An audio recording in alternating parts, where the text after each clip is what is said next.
Back to my channel SG family. সবাইকে জানাই good morning, শুভ সকাল। তার সাথে সবাইকে জানাই অনেক অনেক শুভেচ্ছা, অনেক অনেক অভিনন্দন। রোজকার মতো আজকেও একটি গল্প নিয়ে এলাম। তো সত্যি দেখো, এই গল্পটা তোমাদের ভালো লাগবে। গল্পটা কিন্তু সত্যি একটা অন্যরকম গল্প। শেষ পর্যন্ত দেখো। দেখুন, বাড়ি ভাড়া দিতে আমার আপত্তি নেই, শুধু একটাই শর্ত, আমার বাড়িতে কখনো খিচুড়ি রান্না করা যাবে না। বাড়িওয়ালা লোকটার কথা শুনে বেজায় অবাক হলো সৌগত। বাড়ি ভাড়া নিতে গিয়ে এর আগেও অদ্ভুত সব শর্তের কথা শুনলেও এটা একদমই নতুন। কারণ জানতে চাইলে বাড়িওয়ালা হরিহরবাবু সরাসরি বললেন, অত শত বলা যাবে না, এই শর্ত মানতে না পারলে বাড়ি আমি ভাড়া দেব না।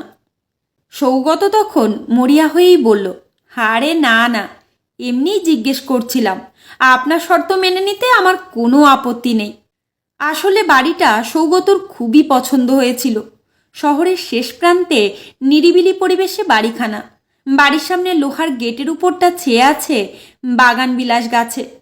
সেই গেট পেরিয়ে বাঁধানো পথ দিয়ে 10 পা হেঁটে গেলেই আধপাকা ভবন। বাড়ির পিছনে অনেকখানি জায়গা জুড়ে আম, জাম, পেয়ারা আর লিচুর বাগান।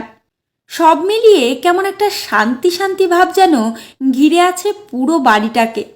এতদিন বাড়িওয়ালা হরিহরবাবু নিজেই থাকতেন এখানে। এখন বয়স হয়ে যাওয়ায় ছেলেদের সাথে বড় শহরে গিয়ে থাকবেন বলে স্থির করেছেন, তাই এই বাড়িটা ভাড়া দিয়ে যাচ্ছেন। সৌগত এই শহরে নতুন বদলি হয়ে এসে থাকার জন্য একটা বাড়ি খুঁজছিল কিছুদিন ধরেই। এক সহকর্মীর কাছ থেকে খবর পেয়ে বাড়িখানা দেখতে এসে ব্যাটে বলে মিলে গেল। কথাবার্তা পাকা করে 1 মাসের ভাড়া অগ্রিম দিয়ে পরের রবিবারেই সেই বাড়িতে উঠে এলো সৌগত। হরিহরবাবু বলে গেলেন প্রতি মাসের ভাড়াটা তার অ্যাকাউন্টে দিয়ে দিলেই হবে, আর কোনো ঝামেলা ঝঞ্ঝাট হলে ফোনে জানালেই তিনি লোক পাঠিয়ে সমাধানের ব্যবস্থা করে দেবেন। নতুন বাড়িতে উঠে কিছুদিন বেশ নির্ঝঞ্ঝাটভাবেই কেটে গেল। সৌগত একা মানুষ, বিয়ে থা করেনি। দিনের বেশিরভাগ সময় তার অফিসেই কাটে। তারপর সন্ধ্যায় ক্লাবে গিয়ে আড্ডা দিয়ে তাস খেলে বাড়ি ফিরতে ফিরতে রাত 9টা বেজে যায়। রাতের খাওয়াটাও সে বেশিরভাগ দিন ক্লাবেই সেরে আসে। আর ছুটির দিনগুলো তার কাটে বেলা পর্যন্ত ঘুমিয়ে আর বাড়ির পিছে বাগান ঘুরে। এই বাগান ঘুরতে গিয়েই কিন্তু একদিন একটা ব্যাপার ঘটল। বাগানের শেষ দিকে পাঁচিল ঘেঁষে বেড়ে ওঠা ঝোপঝাড়ের মধ্য থেকে একটা করুণ মিউ মিউ কান্না শুনে কাছে গিয়ে সৌগত দেখল ঝোপের ভিতর একটা বিড়ালের বাচ্চা পড়ে আছে। বাচ্চাটার গায়ের রং মিশমিশে কালো। ক্ষুধার জ্বালায় তার বুকের পাঁজর বেরিয়ে গেছে। বিড়ালটা এখানে কিভাবে এলো সেটা না ভেবে পেলেও বাচ্চাটাকে দেখে মায়া হলো তার। সৌগত নিজেও অনাথ, ছোটবেলাতেই বাবা মাকে হারিয়ে অনেক কষ্টে বড় হয়েছে। বিড়াল ছানাটার সাথে খুব সহজেই তাই নিজের মিল খুঁজে পেল সে। সেদিন ছানাটাকে ঝোপের থেকে তুলে নিয়ে এসেছিল সৌগত। সেই থেকে তার সাথেই আছে ছানাটা। একটু বড় হলে সৌগত তার নাম রেখেছিল রুক্মিণী। খুব চুপচাপ শান্ত স্বভাবের বিড়াল রুক্মিণী সারাদিন আপন মনে বাগান জুড়ে খেলা করে। আর সৌগত যখন বাড়িতে থাকে তখন সারাটা সময় তার পায়ে পায়ে ঘুরে বেড়ায়। মাস চারেক পরের এক রবিবার, সেদিন সকাল থেকেই বাড়িতেই ছিল সৌগত। বাড়িতে না থেকে উপায়ও নেই। নিম্নচাপের দরুন দিন দুয়েক টানা বৃষ্টি হচ্ছে, সেই সাথে ঝোড়ো হাওয়া। ক্লাবের সভ্যরাও এই বৃষ্টিতে যে যার মতো নিজ নিজ বাড়িতে বর্ষাবিলাস করেই দিন কাটাচ্ছে। করার মতো কোনো কাজও ছিল না সৌগতর, তাই সারাদিন ঘরের ভিতরে শুয়ে বসে কাটালো সে। তারপর বিরক্ত হয়ে সন্ধেবেলা ঠিক করলো রাতের বেলা নিজেই কিছু একটা রান্না করবে। বাইরে যে আবহাওয়া, তাতে খিচুড়ি ছাড়া অন্য কিছু হলে ঠিক জমবে না।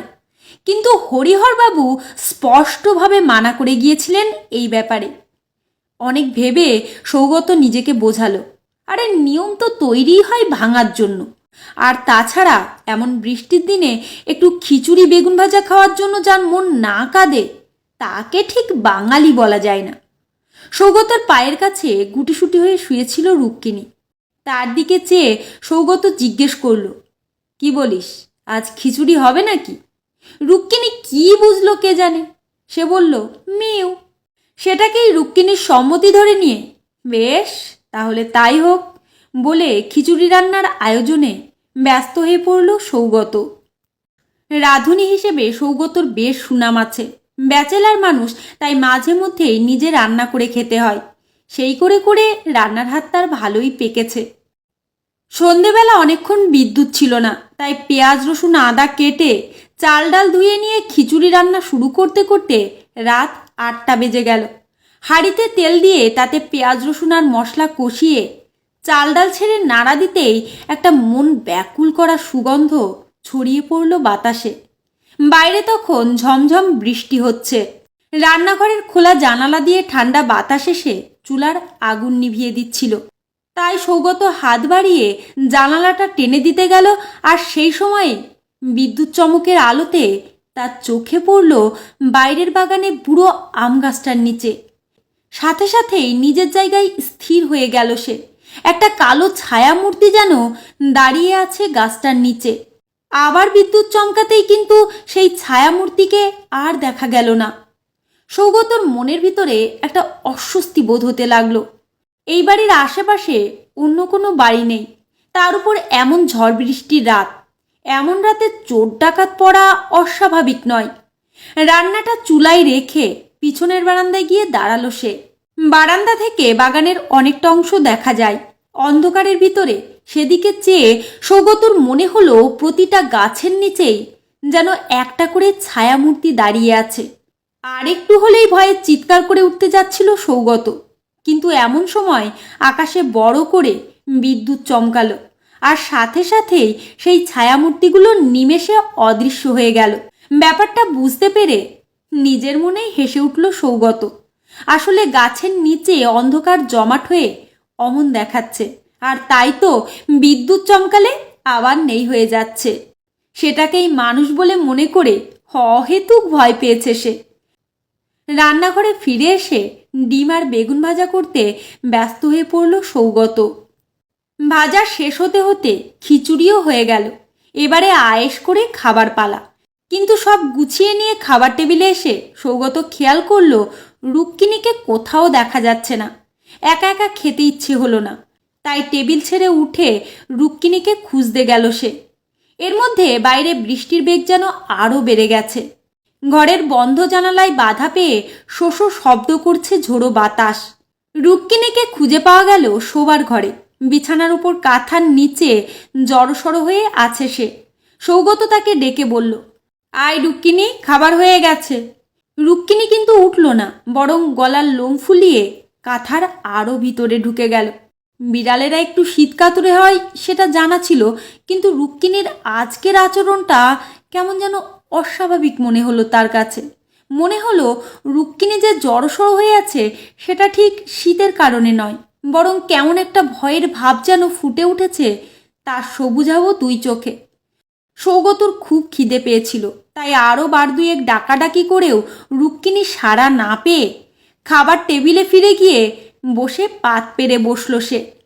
গরম খিচুড়ি, ডিম আর বেগুন ভাজার সুবাসে ভরে উঠল পুরো ঘরটা। বেগুন ভাজা দিয়ে খানিকটা খিচুড়ি মেখে নিয়ে সবেমাত্র মুখে দিয়েছে সৌগত, এমন সময় আচমকা বিদ্যুৎ চলে গিয়ে ঘরটা অন্ধকার হয়ে গেল। এমন অবস্থার জন্য সৌগত আগে থেকেই প্রস্তুত ছিল। এমন ঝড় বৃষ্টির মধ্যে বিদ্যুৎ চলে যাওয়া অস্বাভাবিক নয়, বরং এতক্ষণ যে বিদ্যুৎ ছিল সেটাই আশ্চর্য। একটা দীর্ঘশ্বাস ফেলে পকেট থেকে মোবাইলটা বের করে টর্চ জ্বালালো সৌগত, আর সাথে সাথেই চমকে উঠে চেয়ার সহ উল্টে পড়ল। এ কি দেখছে সে? এরা কারা? নিজের চোখকে বিশ্বাস হতে চাইল না সৌগত। জনাদশেক কালো লিকলিকে ছায়ামূর্তি ঘিরে দাঁড়িয়েছে টেবিলের চারপাশে। দেখতে মানুষের মতো মনে হলেও তাদের জীর্ণ শরীরের হাড় গোনা যায়। বুকের চামড়া ঠেলে বেরিয়ে আছে পাঁজরের হাড়। কারো কারো গায়ে চামড়াও নেই, তার বদলে বেরিয়ে আছে সাদা সাদা হাড়ের শাড়ি। অক্ষিকোটরের অতল গভীরতা হতে সেই প্রেতমূর্তিগুলো জ্বলন্ত ক্ষুধার্ত চোখে চেয়ে আছে টেবিলের ওপর রাখা খিচুড়ির হাড়ির দিকে। সৌগতর আতঙ্কিত চোখের সামনেই সেই ছায়ামূর্তিগুলো একযোগে ঝাঁপিয়ে পড়ল হাড়ির উপরে। তারপর ঘরের ভিতর যে নরককাণ্ড সৃষ্টি হলো তা বর্ণনার ভাষা জানা নেই সৌগতর। হাড়ির সেই যৎসামান্য খিচুড়ি নিয়ে টানাটানি, হাড়ে হাড়ে গুঁতো লাগার খটখট শব্দ আর প্রেতদের চিৎকারে কানের তালা লেগে যাবার উপক্রম হলো। হাড়ির খিচুড়ি নিমেষে শেষ হয়ে যেতেই মূর্তিগুলোর দৃষ্টি পড়ল সৌগতর উপর। মুখে দিতে যাওয়া এক মুঠো খিচুড়ি ছড়িয়ে ছিটিয়ে পড়েছিল সৌগতর শরীর জুড়ে। সেই খিচুড়ির লোভে মূর্তিগুলো এবারে পায়ে পায়ে এগিয়ে আসতে শুরু করলো তার দিকে। মূর্তিগুলোর অস্থিসার শরীর আর ধিকি ধিকি জ্বলতে থাকা চোখের দিকে চেয়ে আতঙ্কে দম বন্ধ হয়ে আসতে চাইল তার। এখনই হয়তো ক্ষুধার্ত সেই মূর্তিগুলো একযোগে ঝাঁপিয়ে পড়বে তার উপর, আর তারপর খুবলে খুবলে খাবে তার দেহটা। ভয়ে চোখ বন্ধ করে শেষ সময়ের জন্য প্রস্তুত হলো সৌগত। ঠিক এই সময়ে একটা কুচকুচে কালো মাংসপিণ্ড যেন অন্ধকারের মধ্য থেকে ছুটে এসে লাফিয়ে পড়ল তার আর প্রেত মূর্তিগুলোর মাঝে। আচমকা বাধা পেয়ে থমকে দাঁড়ালো মূর্তিগুলো। ওদিকে প্রচণ্ড আক্রোশে গলার লোম ফুলিয়ে সেই কালো পিণ্ডটা ডেকে উঠল, ম্যাও ম্যাও। একদিন যে অসহায় বাচ্চাটাকে ঝোপের ভিতর থেকে কুড়িয়ে এনেছিল সৌগত, আজ সেই এসে আগলে দাঁড়ালো তাকে। রাগে গড়গড় করতে করতে সাদা দাঁত আর নখ বের করে প্রেত মূর্তিগুলোর দিকে ঝাঁপিয়ে পড়ল রুক্মিণী। রুক্মিণী রুদ্রমূর্তি দেখে বিকট চিৎকার করে একে একে ভোজবাজির মতো হাওয়ায় মিলিয়ে গেল সেই মূর্তিগুলো। আর সেই সাথে প্রচণ্ড মানসিক উত্তেজনার অবসান হতেই জ্ঞান হারালো সৌগত।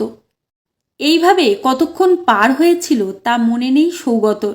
জ্ঞান ফিরলে সে দেখল বাইরে ঝড় থেমে গেছে, বিদ্যুৎও চলে এসেছে, আর রুক্মিণী তখনও একই রকমভাবে দাঁড়িয়ে আছে তার গা ঘেঁষে।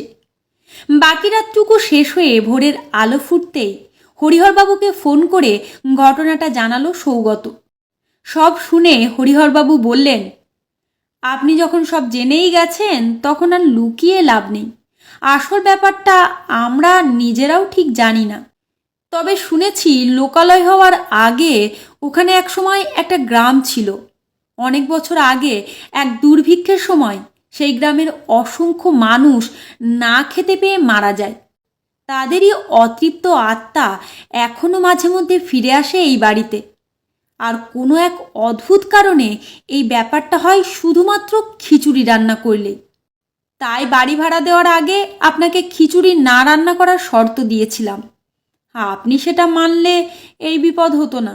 যাই হোক, আপনি বাড়ি ছেড়ে দিতে চাইলে আমাকে বলবেন। আচ্ছা বলে ফোনটা রেখে দিল সৌগত। তবে মনে মনে সে ঠিক করলো বাড়ি না ছেড়ে তার চেয়ে বরং এক হাঁড়ি খিচুড়ি রান্না করে একদিন বাগানে গিয়ে দিয়ে আসবে। তাতে যদি অভুক্ত আত্মাগুলো শান্তি হয়। আর রুক্মিণী যতদিন সাথে আছে ততদিন ভূত প্রেতের ভয় না পেলেও চলবে। প্রাচীন মিশরীয়রা বিড়ালকে দেবতা জ্ঞানে পুজো দিত। তাদের বিশ্বাস ছিল মৃত জগতের পাহারাদার হলো বিড়াল দেবতা বাস্তের। সে কথাটা যে একদম ভুল নয় সেটা তো সৌগত কাল রাতে নিজের চোখেই দেখেছে। রুক্মিণী এতক্ষণ পাশেই বসেছিল। এবার তাকে কোলে তুলে নিয়ে সৌগত জিজ্ঞেস করল, কিরে তুই কি বাস্তেতে চেলা